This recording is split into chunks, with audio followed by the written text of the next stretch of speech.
আসসালামাইকুম, আমি নার্গিস চলে এসেছি আমার কিচেনে। আজ আমি বানাবো কাতলা মাছ দিয়ে পোস্তর মানে ঝাল বা ঝোল বলতে পারেন। পোস্ত দিয়ে আমি মাছটা আজকে বানাবো। তো তার জন্য আমি 1 কিলোটা কাতলা মাছ নিয়ে নিয়েছি, আর নিয়ে নিয়েছি কয়েকটা উপকরণ। নিয়ে নিয়েছি পোস্ত, পেঁয়াজ, কাঁচা লঙ্কা, টমেটো, আর আমি নেব সর্ষে পাউডার। তো আমি মিক্সিতে পোস্তটা হাফ বাটি পোস্ত আমি ভেজাতে দিয়েছিলাম। পোস্ত আর কাঁচা লঙ্কা, 2-4টে কাঁচা লঙ্কা। আমি সবসময় পোস্ত মানে সর্ষে বাটা ঝামেলা থাকে বলে পোস্তটাকে মিক্সিতে গুঁড়ো করে রেখেছি। তো এই 1 চামচ মানে সর্ষে পাউডার সব একসঙ্গে মিক্সিতে আমি এটা পেস্ট করে নেব। দিয়ে দেব পেঁয়াজটা আলাদা করে পেস্ট করব না, সব একসঙ্গে আমি পেস্ট করে নেব। আগে মানে পোস্ত আর এটা পেস্ট করে নিই। তো আমার সর্ষে আর পোস্তটা বাটা হয়ে গেছে, আমি এর সঙ্গেই দিয়ে দেবো পেঁয়াজটা। তো আজ আমার হাতে একেবারে সময় নেই, অল্প সময় রান্না করতে হবে, আমার শরীরটা একটু খারাপ। তো তাই আমি সবগুলো একসঙ্গে মিক্সিতে আবারও পেস্ট করে নিচ্ছি। তো আমার পেঁয়াজ দিয়ে এটা পেস্ট করা হয়ে গেছে। তো আমি এবার এই মাছের উপর আস্তে আস্তে এগুলো ভেজে নেব। তার জন্য আমি দিয়ে দেব স্বাদ মতো নুন ছড়িয়ে দিলাম। এবার দেব হলুদের গুঁড়ো, আর দিয়ে দেব লঙ্কার গুঁড়ো। এগুলোকে এবার আমি সব মাখিয়ে নেব। তো মাছগুলো আমার সব মশলা মাখানো হয়ে গেছে।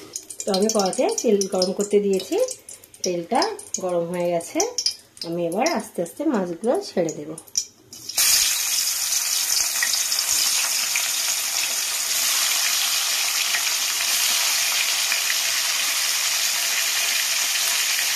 আমার মাছ ভাজা হয়ে গেছে। আমি এবার মানে কড়াটা গরম করতে আমি বসিয়ে দিয়েছি গ্যাসে।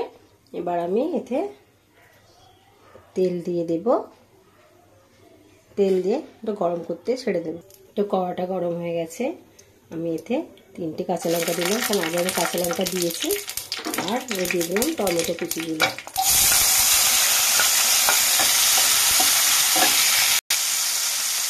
এবার আমি এটাই দিয়ে দিলাম নুন অল্প সামান্য। এবার দিয়ে দেবো সেই মানে পোস্ত, পেঁয়াজ, মানে সর্ষের পেস্টটা, কাঁচা লঙ্কা, এই পেস্টটা আমি দিয়ে দিলাম। এটা দিয়ে ফ্রাই করবো।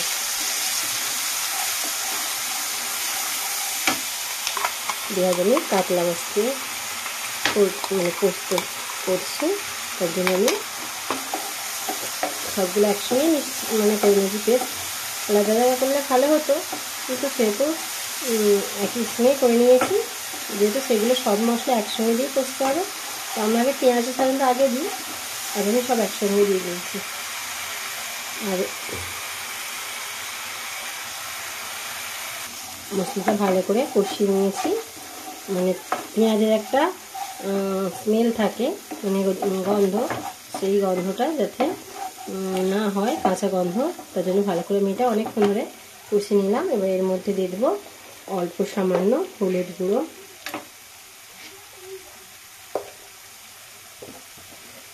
দিয়ে দেবো লঙ্কা গুঁড়ো। যেহেতু কাঁচা লঙ্কা দিয়েছি সেহেতু আমি বেশি দেবো না, অল্পই দিয়েছি।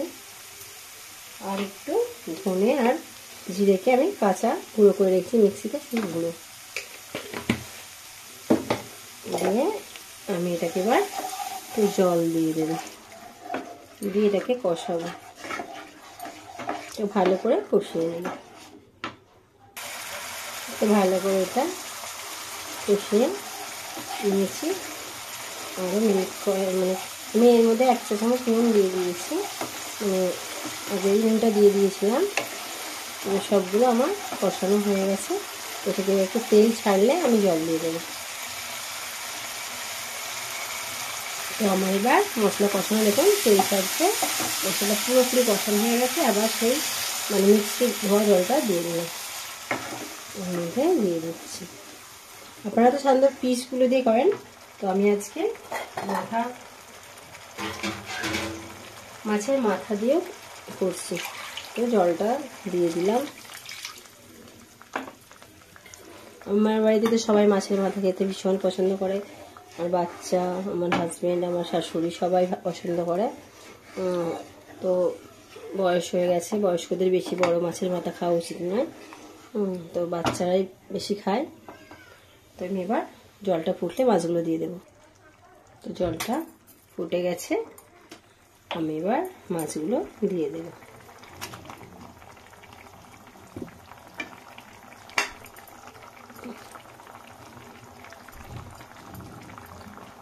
সবগুলো দিয়ে দিলাম।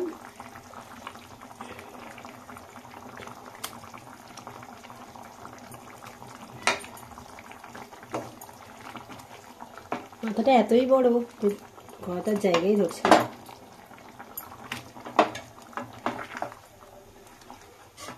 আপনারাও মাথা দিয়ে করে খেয়ে দেখতে পারেন, মাথা দিয়ে খারাপ লাগে না, ভালোই লাগে। যেহেতু বাড়িতে সবাই মাছের মাথা খেতে পছন্দ করে, সেহেতু এটা তো আলাদা করে রান্না করব না, তাই এর মধ্যেই দিয়ে দিলাম। যেটা আমি ঘরোয়া নর্মালি রান্না খাবার করছি। ভিডিওর সঙ্গে সঙ্গে আমার এই রান্নাগুলো তো আমি বাড়িতেই খেতে হয়, তাই বেশি রিচ আমি করি না। এটা আমার শখ রান্না করা, রান্নাটা কেমন করছি সবার ভালো লাগে কিনা জানার জন্যই আমার ভিডিওটা করছি। তো আমার রান্না মানে বাড়িতে রেগুলার যে রান্নাগুলো হয় সেগুলোই আমি ভিডিও করি, স্পেশালভাবে কোনো কিছু আমি ভিডিও করি না দেখানোর জন্য। এগুলো বাড়িতে রেগুলার খাওয়া দাওয়া হয় সেগুলোই করি। তো আমি কয়েকটা গোটা কাঁচা লঙ্কা এর মধ্যে ছড়িয়ে দিলাম। তো একটু এটা মাছটা ফুটে গেলেই আমার রান্না রেডি হয়ে যাবে। এর মধ্যে আমি একটু ছড়িয়ে দেব জিরের গুঁড়ো। জিরের গুঁড়ো আমি ছড়িয়ে দেব।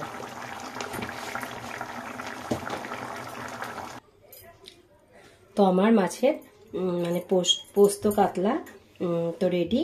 তো দেখুন আমার রান্নাটা যদি আপনাদের ভালো লেগে থাকে তো লাইক করুন, শেয়ার করুন, আর নতুন কেউ হলে সাবস্ক্রাইব করে দিন।